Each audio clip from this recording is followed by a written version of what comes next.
যুবক, তোমাকে বলছি এটা ভয়ঙ্কর ধোঁকা। তুমি বলছো গান শুনতে ভালো লাগছে, এটা তোমাকে ভালো লাগে না, এটা ভয়ঙ্কর ধোঁকা। তুমি যদি মনে করো আমাকে গান শুনতে ভালো লাগছে, এটা ধোঁকা। তুমি যদি মনে করো আমাকে ফজরের পর শুয়ে থাকতে ভালো লাগছে, এটা ধোঁকা।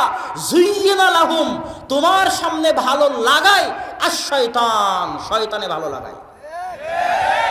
অতএব তুমি আগে এটা বুঝতে শিখো, নাহলে যুদ্ধ করতে পারবে না। এই পৃথিবীতে মরা পর্যন্ত যুদ্ধ হচ্ছে শয়তানের সাথে।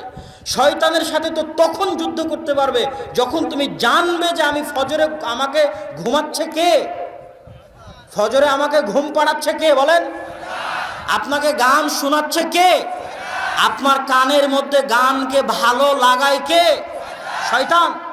যখন কারো কান গানের আওয়াজ শুনতে পছন্দ করে, ইবনুল কাইয়িম বলছে মৃত্যুর সময় তার কান কালেমা লা ইলাহা ইল্লাল্লাহকে ঘৃণা করে, নাউযুবিল্লাহ। তো মানুষ যদি শয়তান ভিলেন, তার জীবনের সবচেয়ে বড় দুশ্মন, সবচেয়ে বড় শত্রু শয়তান সম্পর্কে না জানে, মানুষ হেদায়েতের রাস্তা খুঁজে পাবে না। পবিত্র কোরআন খুলবেন, সবচেয়ে বড় শত্রু কাকে বলা আছে কোরআনে? ইন্নাশ শাইতানা লাকুম আদুউম মুবিন, নিশ্চয় শয়তান তোমাদের প্রকাশ্য শত্রু, ভয়ঙ্কর শত্রু, ভয়াবহ শত্রু। আমরা যখন বক্তব্য দিতে উঠি তখন রক্ত গরম হয়ে গেলে আমাদের সবচেয়ে বড় শত্রু আমেরিকা, আমাদের সবচেয়ে বড় শত্রু ইসরায়েল, আমাদের সবচেয়ে বড় শত্রু ভারত, আমাদের সবচেয়ে বড় শত্রু অমুক। এই যে রক্ত গরম হয়ে যখন বক্তব্য শুরু হয়ে গেল, তা আমেরিকা ইসরায়েলের সাথে কবে যে দেখা হবে আর কবে যে যুদ্ধ হবে আপনি জানেন? জানেন? ওরকম হাজারো প্রজন্ম দুনিয়া থেকে চলে গেছে, আমেরিকা ইসরায়েলের সাথে যুদ্ধই হয়নি। গেছে না? গেছে না? কিন্তু সকাল থেকে সন্ধ্যা পর্যন্ত আপনার সাথে যে একটা শত্রু আছে 24 ঘন্টা, ওর নাম কি? জোরে বলেন, ওর নাম কি? শয়তান। তো ওকে যদি আপনি না চেনেন তাহলে আপনি হেদায়েতের রাস্তা খুঁজে পাবেন কেমনে? পাবেন না। শয়তানের ষড়যন্ত্র অনেক ভয়ঙ্কর, অনেক ভয়ঙ্কর। ফেরেশতাকে চিনতে হবে, শয়তানকে চিনতে হবে। ফেরেশতাকে চিনতে হবে, শয়তানকে চিনতে হবে। আসেন আমরা একটু শয়তানকে চিনি। পবিত্র কোরআন পরিপূর্ণ হয়ে আছে শয়তান দিয়ে, আর হাদিস পরিপূর্ণ হয়ে আছে শয়তান দিয়ে।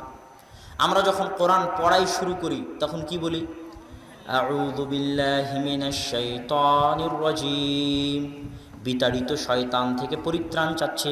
আচ্ছা, শয়তান যদি নাই থাকবে, শয়তান যদি কাল্পনিক কিছু হবে, তাহলে কোরআনের মতো একটা পবিত্র গ্রন্থ পড়তে সারা জীবনে হাজারবার লাখোবার খালি শয়তান থেকে পরিত্রাণ চাই, শয়তান থেকে পরিত্রাণ চাই, শয়তান থেকে পরিত্রাণ চাই, এটা কি পাগল ধর্ম নাকি?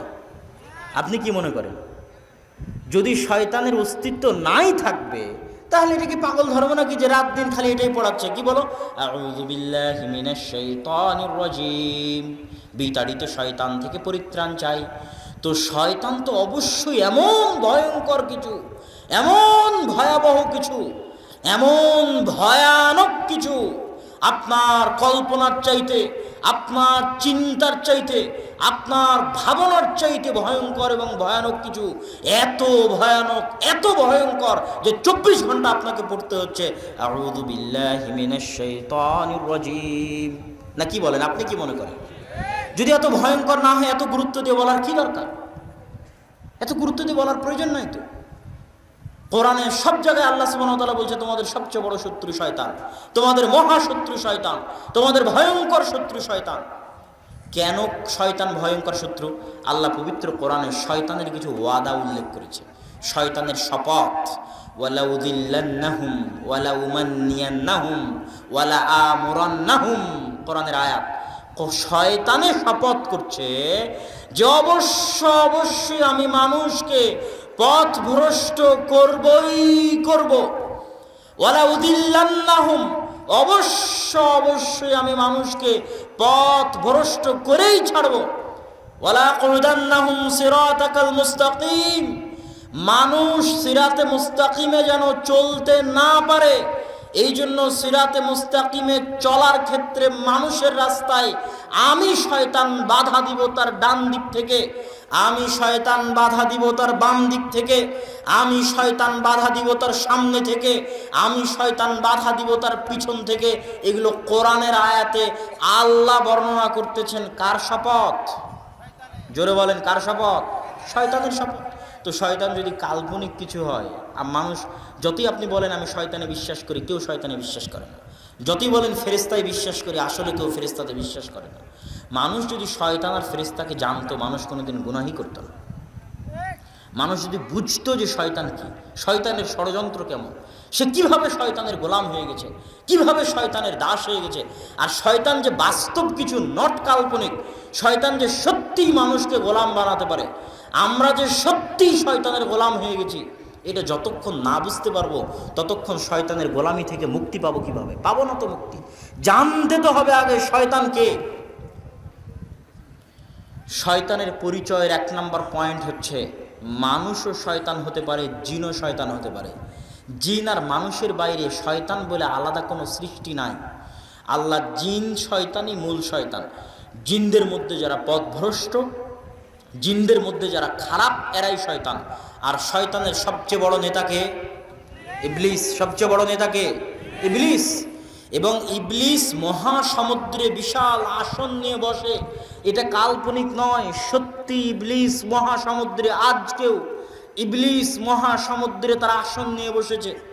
সারা পৃথিবীতে তার যে বিশাল বাহিনী আছে মানুষকে পথভ্রষ্ট করার, আমাকে এবং আপনাকে পথভ্রষ্ট করার, ওই সব বাহিনী তাকে গিয়ে রিপোর্ট দেয়। আল্লাহর বাহিনী ফেরেশতা আল্লাহকে গিয়ে রিপোর্ট দেয় মানুষ আজ সারাদিন কি করেছে। আর ইবলিসের বাহিনী শয়তান গিয়ে ইবলিসকে রিপোর্ট দেয় কতজন মানুষকে গান শুনিয়েছে, কতজন মানুষকে জেনায় লিপ্ত করিয়েছে, কতজন মানুষকে দিয়ে এই গুনাহ করিয়ে নিয়েছে। তখন ইবলিসের কাছে সবচেয়ে দামি গুনাহ হচ্ছে স্বামী স্ত্রীর মধ্যে তালাক করিয়ে দেওয়া। সবচেয়ে দামি কাজ পৃথিবীতে, ফাসাদ সৃষ্টি করার, পৃথিবীতে ফিতনা সৃষ্টি করার সবচেয়ে দামি কাজ স্বামী স্ত্রীর মধ্যে বিচ্ছিন্নতা করিয়ে দেওয়া। এটাতে ইবলিস সবচেয়ে খুশি হয়, তার সাথে উঠে গিয়ে কোলাকুলি করে। হাদিসের বাক্য, ইয়ালতাজিমু, তাকে উঠে গিয়ে কোলাকুলি করে। নাম আনতা, ইবলিস বলে হ্যাঁ তুমি ঠিক কাজ করেছো, তোমারই আমার দরকার। কেন ইবলিস এত খুশি হয় স্বামী স্ত্রীর বিচ্ছিন্নতায়? আল্লাহ বহু বক্তব্যে, আদর্শ পরিবারের বহু বক্তব্যে আমি বলেছি, আল্লাহ পৃথিবীকে আবাদ করে কি দিয়ে? পরিবার দিয়ে। কি দিয়ে আবাদ করছে আল্লাহ পৃথিবীকে? পরিবার দিয়ে। যখন লূত আলাইহিস সালামের কওম পরিবার প্রথার বিরুদ্ধে চলে গেছে, তখন আল্লাহ লূত আলাইহিস সালামের কওমকে এইভাবে উল্টিয়ে ধ্বংস করে দিয়েছে, দুনিয়াতেই রাখে না। পৃথিবীর মানুষ আবারও যেই দিন পরিবার প্রথার বিরুদ্ধে চলে যাবে, ওই দিন আল্লাহ পৃথিবী ধ্বংস করে দিবে। সেই দিন কোন দিন? যেই দিন মানুষ, কুকুর যেমন কুকুরনির সাথে রাস্তায় মিলিত হয় লজ্জা বুঝে না, গাধা যেমন গাধীর সাথে প্রকাশ্যে মিলিত হয় লজ্জা বুঝে না, মানুষ ওইভাবে জেনায় লিপ্ত হবে, লজ্জা বুঝবে না। ওই দিন আল্লাহ পৃথিবী আর রাখবেন না, ধ্বংস করে দিবেন। তবে সেই দিন ইমাম মাহদি আর ঈসা আলাইহিস সালামের আগে নয়, তাদের মৃত্যুর পরে একটা শীতল বাতাসে দুনিয়া থেকে সব মুমিন মানুষ চলে যাবে। দুনিয়াতে শুধু কাফের, মুশরিক, ফাসেকরা থাকবে।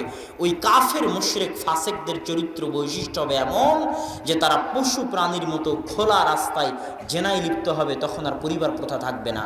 আর পরিবার প্রথা না থাকা মানে আল্লাহ কিয়ামত কায়েম করে দিবে। তাহলে এখনো কিয়ামত হয়নি কি জন্য বলেন তো?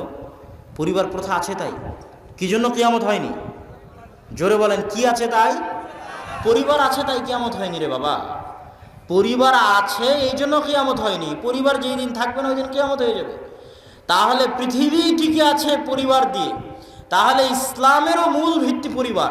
তো যখন স্বামী স্ত্রীর মধ্যে বিচ্ছেদ ঘটে যায়, তালাক বৃদ্ধি পেয়ে যায়, সমাজ তালাকে পরিপূর্ণ হয়ে যায়, পরকীয়ায় পরিপূর্ণ হয়ে যায়, অবৈধ সম্পর্কে পরিপূর্ণ হয়ে যায়, তখন সমাজ পচে গলে নষ্ট দুর্গন্ধে শেষ হয়ে যায়। পরিবারই যখন নাই, তখন আর ইসলাম থাকে কিভাবে? এই জন্য ইবলিস সবচেয়ে ভালোবাসে পরিবার ধ্বংস করতে। কি ধ্বংস করতে? ইবলিসের বাহিনী যারা পৃথিবীতে আছে, এরাও দেখবেন সব পরিবারের শত্রু। কিসের শত্রু? পরিবারের শত্রু। ওই যে মা এবং বোনকে বাড়ির থেকে বের করে নিয়ে যাবে, এনজিওর কর্মী, নারীবাদীরা, এই নারীবাদীরা সব কার গোলাম? ইবলিসের গোলাম। কার গোলাম? শয়তানের গোলাম। এবং কে জানে এদের সাথে শয়তানের কথোপকথন হয়, মিটিং হয়, অস্বাভাবিক কিছু নয়। শয়তানের সাথে তাদের কথোপকথন হতে পারে, শয়তানের সাথে তাদের মিটিং হতে পারে। এরা শয়তানের আদেশে, ইবলিসের আদেশে পরিবার ধ্বংস করার জন্য এরা রাস্তায় নেমেছে, মাঠে নেমেছে। মেয়েদেরকে ঘর থেকে বাইরে বের করে নিয়ে গেলে পরিবার ধ্বংস হয়ে যাবে। এই জন্য ইবলিস সবচেয়ে পছন্দ করে পরিবার ধ্বংস করতে। এই জন্য আজকের পৃথিবীতে দেখবেন যত ইহুদি, যত খ্রিস্টান, যত প্রো জায়নিস্ট, যারা জায়নিজমে বিশ্বাস করে, ইহুদিবাদে বিশ্বাস করে, এবং আজকের আধুনিক যুগের নগ্ন সেকুলারিজম, ব্যক্তি স্বাধীনতায় যারা বিশ্বাস করে যে অমুক স্বাধীন ব্যক্তি, ও যদি চায় সমকামিতা করবে করুক, অমুক স্বাধীন নারী ও যদি চায় জেনায় লিপ্ত হবে হোক, অমুক স্বাধীন নারী ও যদি চায় বেপরদায় চলবে চলুক, তুমি বাধা দেওয়ার কে? এরকম জঘন্য নীতি, জঘন্য বাক্য যারা প্রচার করে, এরা কার গোলাম? শয়তানের গোলাম, ইবলিসের গোলাম। এদের সাথে ইবলিসের মিটিং হয়। কেননা ইবলিস তো সবচেয়ে খুশি হয় কি ধ্বংস করতে পারলে? পরিবার ধ্বংস করতে পারলে। এই জন্য পরিবার ধ্বংসের যত ষড়যন্ত্র আছে, মহিলাদেরকে ঘর থেকে বের করে নিয়ে যাওয়া, মহিলাদেরকে বেপরদায় লিপ্ত হওয়া, জেনা বেভিচার আম করে দেওয়া, সমকামিতাকে আম করে দেওয়া, প্রকাশ্য করে দেওয়া মানবাধিকারের নামে, এগুলো সব হচ্ছে পরিবার ধ্বংস করার মাধ্যম। আর এরা সব শয়তানের নির্দেশে, শয়তানের গোলাম হয়ে এগুলো করে। এদের কাছে শয়তানের পক্ষ থেকে ওহী হয়, মানে শয়তানে এদের কাছে পাঠায় যে এইভাবে লেখো, এইভাবে বলো। এইসব মিডিয়া এগুলো সব হচ্ছে শয়তানের গোলাম।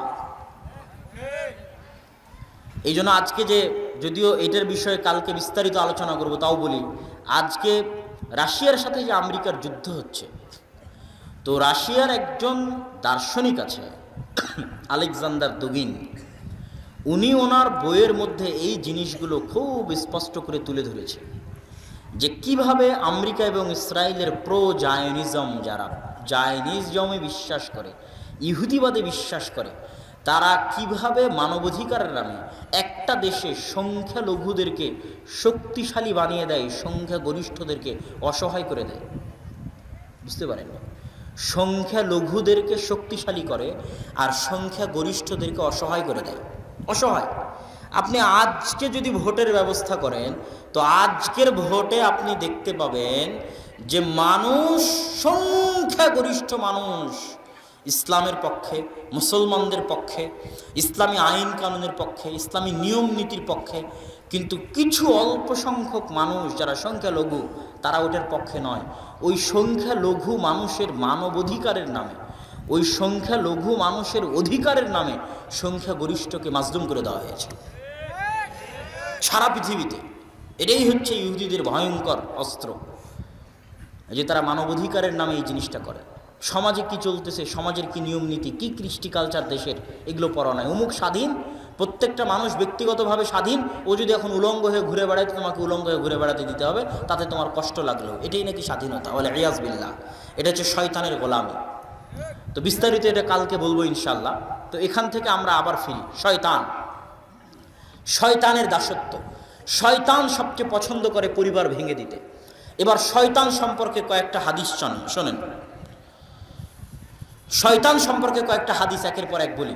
রাসূল সাল্লাল্লাহু আলাইহি ওয়াসাল্লাম বলছেন, মা মিন মাউলুদিন ইল্লা ইয়ামাসসুহু শাইতান, এমন কোন আদম সন্তান জন্মগ্রহণ করে না যাকে শয়তানে স্পর্শ করে না। শয়তানের স্পর্শ কাল্পনিক নয়, শয়তানের স্পর্শ মাজাজান, কাল্পনিক রূপক অর্থে নয়, বরং হাকিকাতান শয়তানে হাত লাগায়। মা মিন মাউলুদিন ইল্লা ইয়ামাসসুহু শাইতান, এমন কোন আদম সন্তান জন্মগ্রহণ করে না যাকে জন্মের পরে শয়তানে হাত লাগায় না, মাসসা টাচ করে না, হাত্তা ইস্তাহিল্লা সারিখা, শয়তানের স্পর্শে ওই বাচ্চা কেঁদে ওঠে। ইল্লা মারিয়াম ওয়া ইবনু, তবে মারিয়াম এবং তার সন্তান ঈসার গায়ে শয়তান টাচ করেনি। রাসূল সাল্লাল্লাহু আলাইহি সাল্লামের হাদিস। রাসূল সাল্লাল্লাহু আলাইহি ওয়াসাল্লাম বলছেন, এগুলো প্রায় আবু হুরায়রা রাদিয়াল্লাহু তাআলা আনহু থেকে বর্ণিত, বুখারী মুসলিমের হাদিস, যে এমন কোন আদম সন্তান নেই, প্রত্যেক আদম সন্তান লাহু কারিনান, তার দুইটা বন্ধু আছে, কারিনুম মিনাল মালায়েকা ওয়া কারিনুম মিনাশ শাইতান, একটা ফেরেশতা বন্ধু, একটা শয়তান বন্ধু। অন্তরে যত খারাপ কথা জাগ্রত হয়, প্রত্যেকটা কথা শয়তান বন্ধুতে দেয়, আর যত ভালো কথা জাগ্রত হয়, প্রত্যেকটা কথা ফেরেশতা বন্ধুতে দেয়। তাহলে আমাদের প্রত্যেকের সাথে সব সময় কয়টা বন্ধু আছে? দুইটা বন্ধু আছে, একটা বন্ধু শয়তান, একটা বন্ধু ফেরেশতা। তাহলে আমি যে সকালবেলা ফজরের সময় ঘুমিয়ে থাকছি, আমাকে ভালো লাগছে এটা মনে করে, এটা ভয়ঙ্কর ধোঁকা। যুবক, তোমাকে বলছি, এটা ভয়ঙ্কর ধোঁকা। তুমি বলছো গান শুনতে ভালো লাগছে, এটা তোমাকে ভালো লাগে না, এটা ভয়ঙ্কর ধোঁকা। তুমি যদি মনে করো আমাকে গান শুনতে ভালো লাগছে, এটা ধোঁকা। তুমি যদি মনে করো আমাকে ফজরের পর শুয়ে থাকতে ভালো লাগছে, এটা ধোঁকা। যুইয়িনা লাহুম, তোমার সামনে ভালো লাগায় আর শয়তান, শয়তানে ভালো লাগায়। অতএব তুমি আগে এটা বুঝতে শিখো, নাহলে যুদ্ধ করতে পারবে না। এই পৃথিবীতে মরা পর্যন্ত যুদ্ধ হচ্ছে শয়তানের সাথে। শয়তানের সাথে তো তখন যুদ্ধ করতে পারবে যখন তুমি জানবে যে আমি ফজরে আমাকে ঘুমাচ্ছে কে, ফজরে আমাকে ঘুম পাড়াচ্ছে কে বলেন, আপনাকে গান শোনাচ্ছে কে, আপনার কানের মধ্যে গানকে ভালো লাগায় কে, শয়তান। যখন কারো কান গানের আওয়াজ শুনতে পছন্দ করে, ইবনুল কাইয়িম বলছে মৃত্যুর সময় তার কান কালেমা লা ইলাহা ইল্লাল্লাহকে ঘৃণা করে, নাউযুবিল্লাহ। যার কান একবার গানের আওয়াজ শুনতে ভালোবাসে, মৃত্যুর সময় ওর কান কাকে ঘৃণা করে, কালেমা লা ইলাহা ইল্লাল্লাহকে ঘৃণা করে। তাহলে শয়তানকে আপনি চিনতে পারবেন না যতক্ষণ না শয়তানের শক্তি ক্ষমতা জানবেন।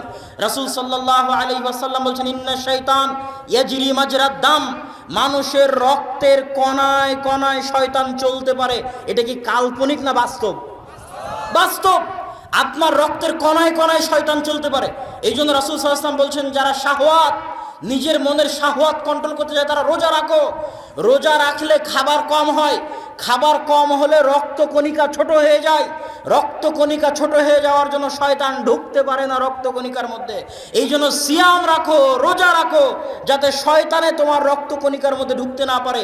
বেশি করে খাবা, পেট পূর্ণ করে খাবা, প্রত্যেকটা রক্তের কণায় কণায় বেশি করে শয়তান ঢুকবে, আর বেশি করে অলসতা কাজ করবে, বেশি করে গুনাহের কাজে লিপ্ত হবা। সিয়াম থাকো, না খেয়ে থাকো, রক্তকণিকা বন্ধ হয়ে যাবে শয়তানের জন্য। এগুলো কাল্পনিক কথা না, এগুলো বাস্তব কথা। আপনাকে পথভ্রষ্ট করায়, আপনাকে নষ্ট করে, আপনাকে ধ্বংস করে, আমাকে এবং আপনাকে ধ্বংস করে আমাদের চিরন্তন শত্রু, আমাদের জানি মানি শত্রু, আমাদের জীবনের শত্রু, মরণের শত্রু ইবলিস এবং তার বাহিনী। এই জন্য রাসূল সাল্লাল্লাহু আলাইহি ওয়াসাল্লাম বলেছেন ইযা দাখালা আহাদুকুম ফি বাইতিহি ওয়া লাম ইয়াযকুর ইসমাল্লাহ, যখন তোমাদের কেউ কোনো বাড়িতে প্রবেশ করে এবং আল্লাহ সুবহানাহু ওয়া তাআলার নাম না নেয়। আল্লাহ সুবহানাহু ওয়া তাআলার নাম হচ্ছে আসসালাম। সালাম মানে শান্তি। আল্লাহ সুবহানাহু ওয়া তাআলার নাম হচ্ছে আসসালাম, সালাম মানে শান্তি। যখন তোমাদের কেউ বাড়িতে প্রবেশ করে এবং আল্লাহর নাম না নেয়, তখন শয়তানে বলে এই বাড়ি মাবিতুকুম, তোমাদের থাকার জায়গা, আশাউকুম, এই বাড়ি তোমাদের খাওয়ার জায়গা, তোমরা এই বাড়িতে থাকো, খাও, আড্ডা দাও। এটাকে আপনি মনে করছেন কাল্পনিক না বাস্তব বলেন তো? আপনার বাড়িতে যদি আপনি সালাম দিয়ে না ঢুকেন, ওই বাড়িতে কে আড্ডা দেয়? ওই বাড়িতে কে খায়? শয়তান খায়। ইযা আকালা আহাদুকুম ওয়া লাম ইয়াযকুর ইসমাল্লাহ, যখন কেউ খাদ্য গ্রহণ করে বিসমিল্লাহ বলে না, আল্লাহর নাম নেয় না, ইয়াকুলু মাআহু শাইতান, তখন তার সাথে শয়তানে খায়। শয়তানে যে খায় এটা কাল্পনিক না বাস্তব? বাস্তবে শয়তানে খায়, সত্যি শয়তানে খায়। যখন তোমাদের কেউ ডান হাতে না খেয়ে বাম হাতে খায়, ইয়াকুলু মাআহু শাইতান, তার সাথে শয়তানে খায়। যখন তোমাদের কেউ বাথরুমে প্রবেশ করে, আল্লাহুম্মা ইন্নী আউযু বিকা মিনাল খুবুসি ওয়াল খাবাইস, এই দোয়া পড়ে না, তখন শয়তান তার লজ্জা স্থানে দৃষ্টি দেয়। শয়তান যে আমাদের লজ্জা স্থান দেখে, এই দোয়া না পড়লে এটা কাল্পনিক না বাস্তব? বাস্তব। আপনি যখন স্ত্রীর কাছে যান, মিলনে যান, তখন যদি আপনি শয়তানের পরিত্রাণ থেকে বাঁচার দোয়া না করেন, তাহলে শয়তান ওখানে উপস্থিত থাকে, দেখে, আনন্দ নেয়, মজা নেয়। এগুলো বাস্তব। এই জন্য ইসলামের প্রত্যেকটা হুকুম, প্রত্যেকটা আহকাম খালি শয়তান থেকে বাঁচার জন্য। আরে বাড়িতে ঢোকার সময় সালাম দিবা কেন? শয়তান থেকে বাঁচতে। খাওয়ার সময় বিসমিল্লাহ বলবা কেন? শয়তান থেকে বাঁচতে। দরজা বন্ধ করার সময় বিসমিল্লাহ বলবা কেন? শয়তান থেকে বাঁচতে। খাওয়া বাড়ি থেকে বের হওয়ার সময় দোয়া পড়বা কেন? শয়তান থেকে বাঁচতে। বাথরুমে প্রবেশের সময় দোয়া পড়বা কেন? শয়তান থেকে বাঁচতে। শয়তান থেকে বাঁচো মানুষ। শয়তান থেকে যদি বাঁচতে না পারো, নিজের ইহকাল নিজের পরকাল শয়তান ধ্বংস করে দিবে।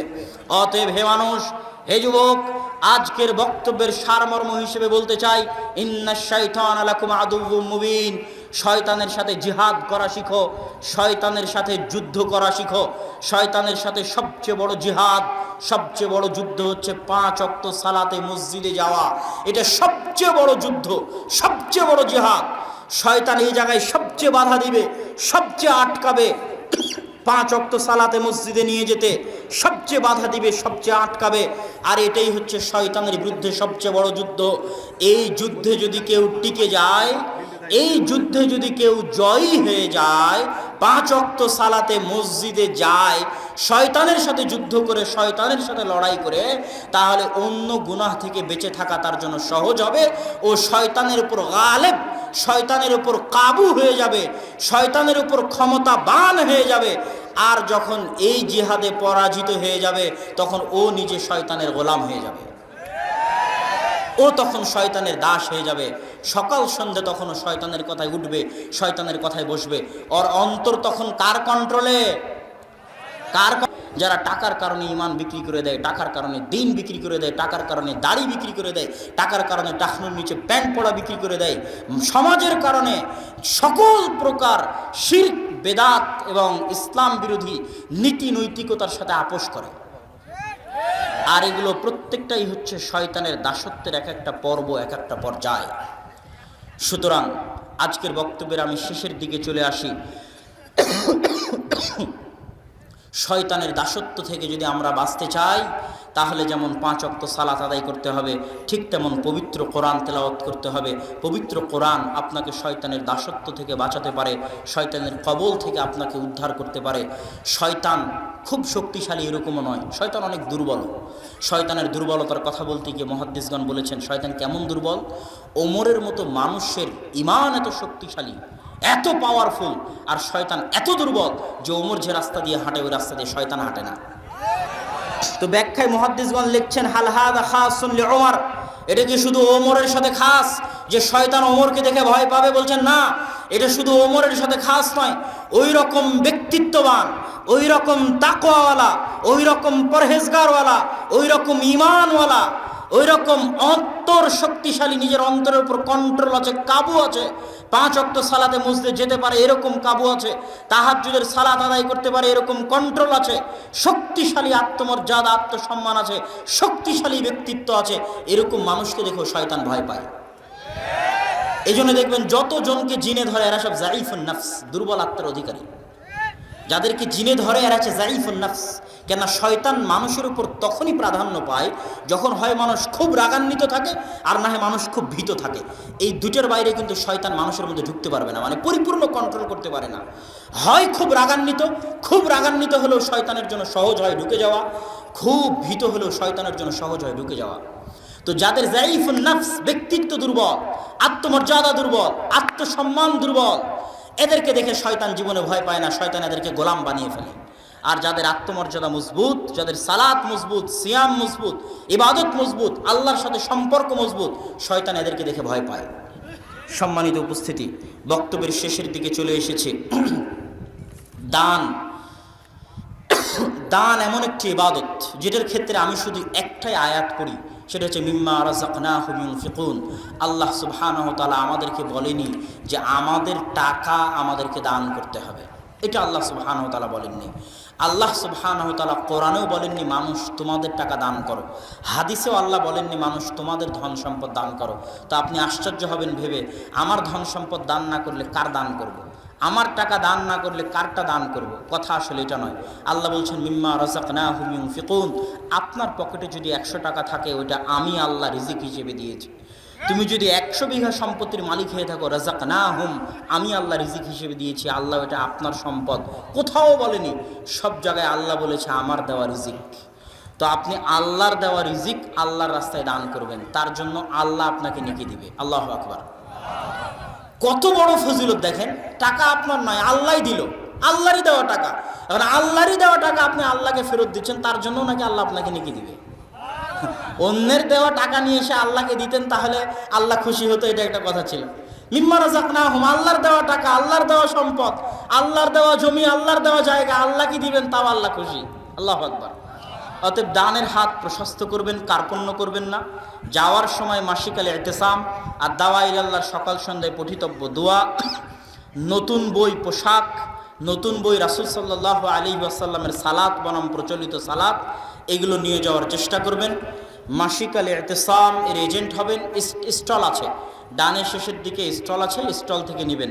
আর আমার বক্তব্যের সারমর্ম একটাই, আল্লাহ সুবহানাহু ওয়া তাআলা যেন আমাদেরকে শয়তানের গোলাম, শয়তানের দাস, শয়তানের অধীনস্থ হওয়া থেকে রক্ষা করে আল্লাহর গোলাম, আল্লাহর দাস হওয়ার তৌফিক দান করে। আল্লাহুম্মা আমিন। ওয়া আখিরু দাওয়ানা আনিল হামদুলিল্লাহি রাব্বিল আলামিন। আসসালামু আলাইকুম ওয়া রাহমাতুল্লাহি ওয়া বারাকাতুহু। স্বেচ্ছাসেবক ভাইয়েরা আপনাদের মধ্যে গিয়েছে, আপনারা সহযোগিতা করবেন। এমন কোন আদম সন্তান জন্মগ্রহণ করে না যাকে জন্মের পরে শয়তানে হাত লাগায় না, মাসসা টাচ করে না, হাত্তা ইস্তাহিল্লা সারিখা, শয়তানের স্পর্শে ওই বাচ্চা কেঁদে ওঠে। ইল্লা মারিয়াম ওয়া ইবনু, তবে মারিয়াম এবং তার সন্তান ঈসার গায়ে শয়তান টাচ করেনি। রাসূল সাল্লাল্লাহু আলাইহি সাল্লামের হাদিস। রাসূল সাল্লাল্লাহু আলাইহি ওয়াসাল্লাম বলছেন, এগুলো প্রায় আবু হুরায়রা রাদিয়াল্লাহু তাআলা আনহু থেকে বর্ণিত, বুখারী মুসলিমের হাদিস, যে এমন কোন আদম সন্তান নেই, প্রত্যেক আদম সন্তান লাহু কারিনান, তার দুটো বন্ধু আছে, কারিনুম মিনাল মালায়েকা ওয়া কারিনুম মিনাশ শাইতান, একটা ফেরেশতা বন্ধু, একটা শয়তান বন্ধু। অন্তরে যত খারাপ কথা জাগ্রত হয় প্রত্যেকটা কথা শয়তান বন্ধুতে দেয়, আর যত ভালো কথা জাগ্রত হয় প্রত্যেকটা কথা ফেরেশতা বন্ধুতে দেয়। তাহলে আমাদের প্রত্যেকের সাথে সব সময় কয়টা বন্ধু আছে? দুইটা বন্ধু আছে, একটা বন্ধু শয়তান, একটা বন্ধু ফেরেশতা। তাহলে আমি যে সকালবেলা ফজরের সময় ঘুমিয়ে থাকছি, আমাকে ভালো লাগছে এটা মনে করে, এটা ভয়ঙ্কর ধোঁকা। যুবক, তোমাকে বলছি এটা ভয়ঙ্কর ধোঁকা। তুমি বলছো গান শুনতে ভালো লাগছে, এটা তোমাকে ভালো লাগে না, এটা ভয়ঙ্কর ধোঁকা। তুমি যদি মনে করো আমাকে গান শুনতে ভালো লাগছে, এটা ধোঁকা। তুমি যদি মনে করো আমাকে ফজরের পর শুয়ে থাকতে ভালো লাগছে, এটা ধোঁকা। যুইয়িনা লাহুম, তোমার সামনে ভালো লাগায় আর শয়তান, শয়তানে ভালো লাগায়। অতএব তুমি আগে এটা বুঝতে শিখো, নাহলে যুদ্ধ করতে পারবে না। এই পৃথিবীতে মরা পর্যন্ত যুদ্ধ হচ্ছে শয়তানের সাথে। শয়তানের সাথে তো তখন যুদ্ধ করতে পারবে যখন তুমি জানবে যে আমি ফজরে, আমাকে ঘুমাচ্ছে কে, ফজরে আমাকে ঘুম পাড়াচ্ছে কে বলেন, আপনাকে গান শোনাচ্ছে কে, আপনার কানের মধ্যে গানকে ভালো লাগায় কে, শয়তান। যখন কারো কান গানের আওয়াজ শুনতে পছন্দ করে, ইবনুল কাইয়িম বলছে মৃত্যুর সময় তার কান কালেমা লা ইলাহা ইল্লাল্লাহকে ঘৃণা করে, নাউযুবিল্লাহ। যার কান একবার গানের আওয়াজ শুনতে ভালোবাসে, মৃত্যুর সময় ওর কান কাকে ঘৃণা করে? কালেমা লা ইলাহা ইল্লাল্লাহকে ঘৃণা করে। তাহলে শয়তানকে আপনি চিনতে পারবেন না যতক্ষণ না শয়তানের শক্তি ক্ষমতা জানবেন। রাসূল সাল্লাল্লাহু আলাইহি ওয়াসাল্লাম বলছেন, ইন্না শাইতান ইয়াজরি মাজরাদ দাম, মানুষের রক্তের কণায় কণায় শয়তান চলতে পারে। এটা কি কাল্পনিক না বাস্তব? বাস্তব। আপনার রক্তের কণায় কণায় শয়তান চলতে পারে। এই জন্য রাসূল সাল্লাল্লাহু আলাইহি ওয়াসাল্লাম বলছেন, যারা শাহওয়াত, নিজের মনের শাহওয়াত কন্ট্রোল করতে যায়, তারা রোজা রাখো। রোজা রাখলে খাবার কম হয়, খাবার কম হলে রক্তকণিকা ছোট হয়ে যায়, রক্তকণিকা ছোট হয়ে যাওয়ার জন্য শয়তান ঢুকতে পারে না রক্তকণিকার মধ্যে। এই জন্য সিয়াম রাখো, রোজা রাখো, যাতে শয়তানে তোমার রক্তকণিকার মধ্যে ঢুকতে না পারে। বেশি করে খাবা, পেট পূর্ণ করে খাবা, প্রত্যেকটা রক্তের কণায় কণায় বেশি করে শয়তান ঢুকবে, আর বেশি করে অলসতা কাজ করবে, বেশি করে গুনাহের কাজে লিপ্ত হবা। নীতিগতভাবে, শারআনের যদি বাংলা অনুবাদ করি তাহলে নীতিগতভাবে আল্লাহ সুবহানাহু ওয়া তাআলা শারআন, নীতিগতভাবে, আইনগতভাবে তার প্রত্যেক সৃষ্টিজীবের কল্যাণ চান। আল্লাহ চান যে ইবলিস ইসলাম গ্রহণ করে আদমকে সিজদা করে জান্নাতে যাক, এটা আল্লাহর শারআন, নীতিগত চাওয়া। আল্লাহ চান যে ফেরাউন হেদায়েত প্রাপ্ত হোক, আল্লাহর প্রতি ঈমান আনয়ন করুক, তারপরে ফেরাউন আল্লাহর প্রতি ঈমান আনয়ন করে জান্নাতে যাক, এটা কার চাওয়া? আল্লাহর চাওয়া। এই জন্যই তো আল্লাহ সুবহানাহু ওয়া তাআলা নবী রাসূল পাঠিয়েছেন। কিন্তু ইবলিস যখন সিজদা করলো না, তখন আল্লাহ কি ইবলিসকে জোর করে সিজদা করাতে পারতেন না? জিবরাইলকে বলতে, জিবরিল ইবলিসের মাথা ধর, মাথা ধরে সিজদা করা, পারতেন না? পারতেন না। আলা কুল্লি শাইইন কাদির, সবকিছুর উপর ক্ষমতাবান, ফাআলুল লিমা ইউরিদ, যা ইচ্ছা তাই করতে পারেন। ইবলিস কেন? ইবলিসের বাপও সিজদা করতে পারতো আল্লাহ সুবহানাহু ওয়া তাআলা যদি চান।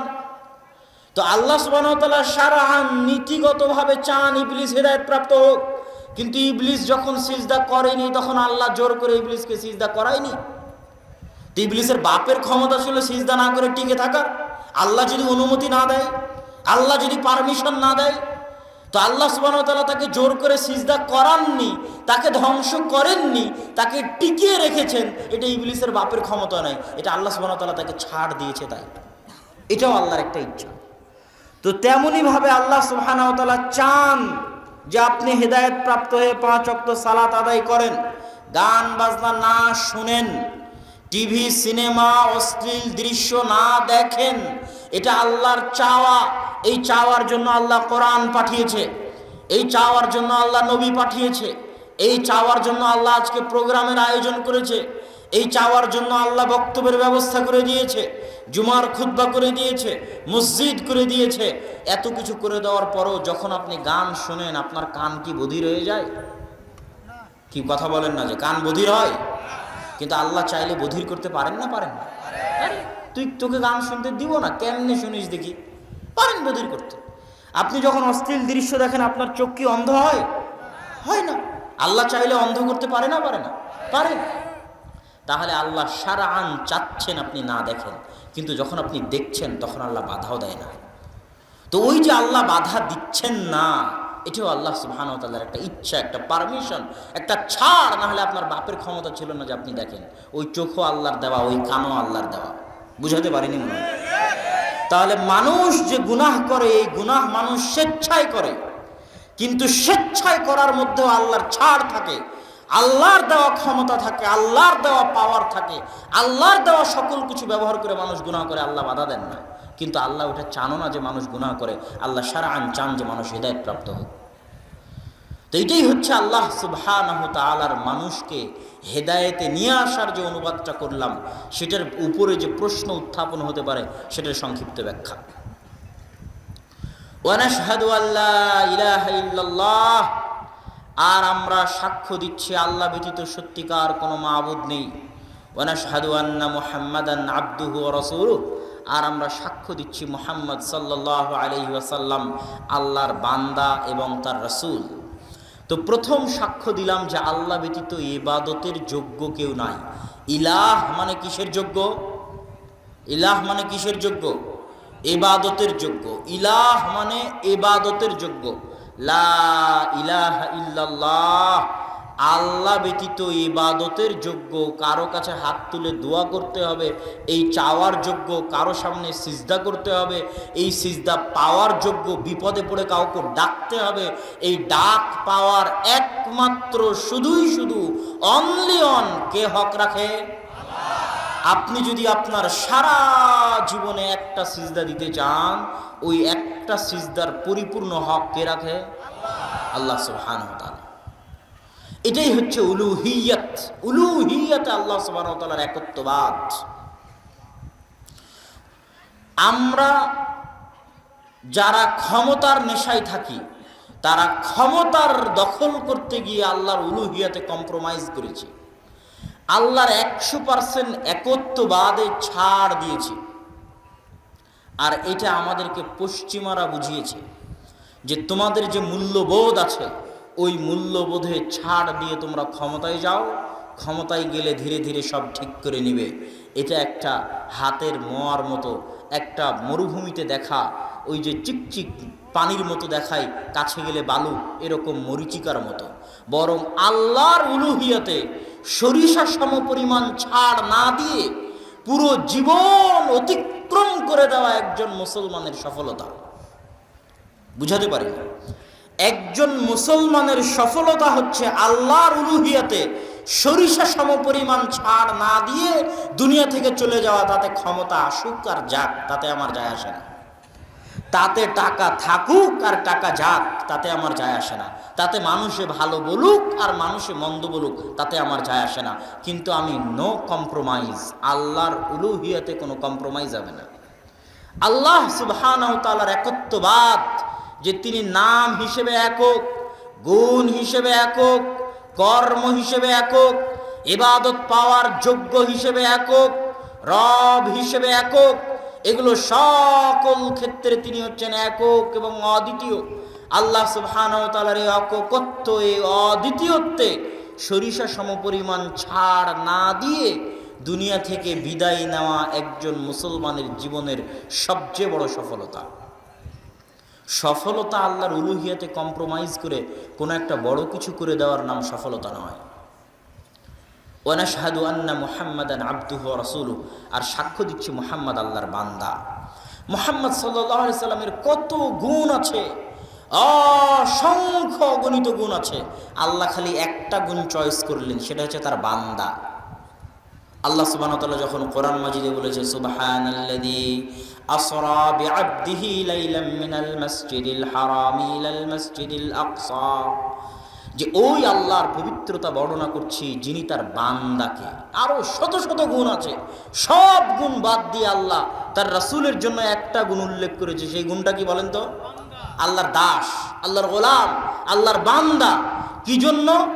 এর চাইতে বড় মর্যাদা কর, এর চাইতে করো সম্মান কর, এর চাইতে উত্তম, এর চাইতে সুন্দর আর কোনো পরিচয় পৃথিবীর সর্বশ্রেষ্ঠ মানুষের জন্য হতে পারে না, যে সে কার বান্দা? আল্লাহর বান্দা। যে আল্লাহর বান্দা হওয়ায় যত পরিপূর্ণ, আল্লাহর দাসত্বে যত বেশি, আল্লাহর দাসত্বে যত কামালিয়াত, যত পরিপূর্ণতা আছে, ও তত সর্বশ্রেষ্ঠ, তত ক্ষমতাশালী, তত পাওয়ারফুল, তত আত্মমর্যাদা সম্পূর্ণ, আর তত তার আত্মমর্যাদা, তত তার ক্ষমতা, তত তার স্বাধীনতা। যে যত বেশি আল্লাহর বান্দা সে তত বেশি স্বাধীন, যে যত বেশি আল্লাহর বান্দা ও তত বেশি আত্মমর্যাদা সম্পন্ন, যে যত বেশি আল্লাহর বান্দা ও অত বেশি ক্ষমতাশালী, অত বেশি পাওয়ারফুল। তো মুহাম্মদ সাল্লাল্লাহু আলাইহি ওয়াসাল্লাম ছিলেন পৃথিবীতে সবচেয়ে বেশি কামালিয়াতের দিক থেকে, আল্লাহর বান্দিগি, আল্লাহর দাসত্বের কামালিয়াতের দিক থেকে সবচেয়ে বড় দাস, সবচেয়ে পরিপূর্ণ দাসত্ব যিনি করেছেন আল্লাহ সুবহানাহু ওয়া তাআলা, তিনি মুহাম্মদ সাল্লাল্লাহু আলাইহি ওয়াসাল্লাম। আর আল্লাহর এই পরিপূর্ণ দাসত্বের কারণে তিনি পৃথিবীর সবচেয়ে পাওয়ারফুল। এই জন্য আল্লাহ ব্যতীত পৃথিবীর কোনো ক্ষমতার তাকে পরোয়া করা লাগতো না। যে আল্লাহর একটু হলো কম বান্দা, ও দেখবেন একটু হলো ক্ষমতার পরোয়া করবে।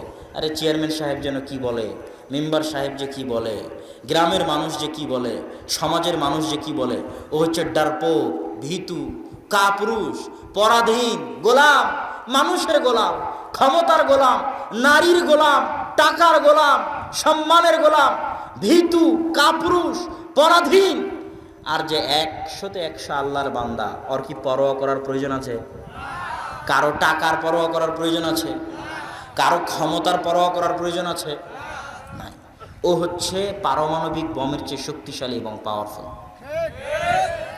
যেমন ইব্রাহিম আলাইহিস সালাতু ওয়াস সালাম ছিলেন একাই উম্মাতুন ওয়াহিদা, একা একটা কওমের সমান, একা একটা উম্মতের সমান, একা একটা জাতির সমান। কিসের ভিত্তিতে? আল্লাহর দাসত্বে, আল্লাহর বান্দিগিতে, পরিপূর্ণতার ভিত্তিতে। তাহলে ওয়ানাশহাদু আন্না মুহাম্মাদান আবদুহু ওয়া রাসূলুহু, আর আমরা সাক্ষ্য দিচ্ছি মুহাম্মদ সাল্লাল্লাহু আলাইহি ওয়াসাল্লাম আল্লাহর বান্দা এবং তার রাসূল। এই ছিল আজকে আমাদের বক্তব্যে। আরও হাজারো বক্তব্যে যে হামদ এবং সানা পাঠ করা হয়, সেই হামদ এবং সানার অতি সংক্ষিপ্ত ব্যাখ্যা। এই হামদ এবং সানার উপরেই যদি বক্তব্য দেওয়া হয় তো 2 ঘন্টা পার হয়ে যাবে। অন্য অনেক বক্তব্যের চাইতে অনেক ভালো এবং সুন্দর, মানুষের জন্য শিক্ষণীয় হবে। কেন ওই কথাটুকু তো আল্লাহ রাসূল আরবিতে বলতেন, মানুষের শিখার জন্যই তো, নাকি না শিখার জন্য বলতেন? এমনি একটা জিকির পাঠ করে চলে গেলাম এরকম কিছু নাকি? এরকম কিছু নয়। তারা আরবেরা আরবি বুঝতো, তাদের শিখার জন্যই বলতেন। আলহামদুলিল্লাহ ওয়াহদা ওয়াসসালাতু ওয়াসসালামু আলা মান লা নাবিয়্যা বা'দা নাহমাদুহু ওয়া নাস্তাঈনুহু ওয়া নাস্তাগফিরুহু ওয়া নাউযু বিল্লাহি মিন শুরুরি আনফুসিনা ওয়া মিন সাইয়্যাতি আ'মালিনা মান ইয়াহদিহিল্লাহু ফালা মুদিল্লা লাহু ওয়া মান ইউদ্লিলহু ফালা হাদিয়া লাহু আশহাদু আল লা ইলাহা ইল্লাল্লাহু ওয়াহদাহু লা শারীকা লাহু ওয়া আশহাদু আন্না মুহাম্মাদান আবদুহু ওয়া রাসূলুহু। এটা হচ্ছে পৃথিবীর সর্বশ্রেষ্ঠ বক্তব্য, পৃথিবীর সর্বশ্রেষ্ঠ বক্তব্য। এই বক্তব্য শুনে কবিরাজে ইসলাম গ্রহণ করেছে, অন্য কোনো বক্তব্য দেওয়া লাগেনি। এই বক্তব্যটুকু শুনে ইসলাম গ্রহণ করেছে। আল্লাহু আকবার। তাহলে অবশ্যই এই বক্তব্যের মধ্যে এমন কিছু আছে যেটা মানুষের বুঝার, যেটা মানুষের জানার, যেটা মানুষের অর্জন করার। সম্মানিত উপস্থিতি, আজকে আপনাদের সামনে আমার আলোচনার বক্তব্যের সংক্ষিপ্ত বিষয়বস্তু শয়তানের ষড়যন্ত্রে মানুষ, শয়তানের দাসত্বে মানুষ। এই পৃথিবী সৃষ্টির আল্লাহ সুবহানাহু ওয়া তাআলার যে রহস্য আছে, এই রহস্যের 2টা জিনিস দুইটা সৃষ্টি যদি আমরা ভেদ না করতে পারি তাহলে আমরা হেদায়েত প্রাপ্ত হব না। একটা হচ্ছে মালাইকা ফেরেশতা, আর একটা হচ্ছে শয়তান জিন শয়তান। এই দুইটা সম্পর্কে যদি আমরা না জানি তো আমাদের হেদায়েতের রাস্তা খুঁজে পাওয়া কঠিন আছে। আমি উদাহরণ দিয়ে বুঝার জন্য বলি, হাজারো যুবক আছে যারা মোবাইলে গেম খেলে, এরা হচ্ছে গেমের গোলাম। কিসের গোলাম? গেমের গোলাম। কেউ আছে ফেসবুকের গোলাম, আছে না নাই? ঘুমাতে ঘুমাতে ফেসবুক চালিয়েছে, ঘুম থেকে উঠেও আবার মোবাইল হাতে নিয়েছে, এরা মোবাইলের গোলাম। কি জন্য? মানুষ একটা দিনে আল্লাহ সুবহানাহু ওয়া তাআলাকে যতবার স্মরণ করে তার চেয়ে বেশি, হাজারবার বেশি স্মরণ করে মোবাইলকে। তাহলে কিসের গোলাম হলো? মোবাইলের গোলাম হলো। তো ওই গোলামের মধ্যে আমরা সবাই পড়ে গেছি, আল্লাহুল মুস্তাআন। তো এইরকম যারা মোবাইলে গেম খেলে এরা জানে যে যদি ভিলেন না থাকে, যাকে মারবে, যে শত্রুকে মারবে, তাহলে ওই গেম খেলে মজা নাই। ভিলেন ছাড়া কোনোদিন কোনো গেম জমে না, ভালো হয় না। তো আল্লাহ সুবহানাহু ওয়া তাআলা এই পৃথিবী যখন সৃষ্টি করেন, তো মানুষকে যে সৃষ্টি করলেন, মানুষকে যে জান্নাতে দিবেন জাহান্নামে দিবেন, তো মানুষকে পথভ্রষ্ট করবে কে? মানুষের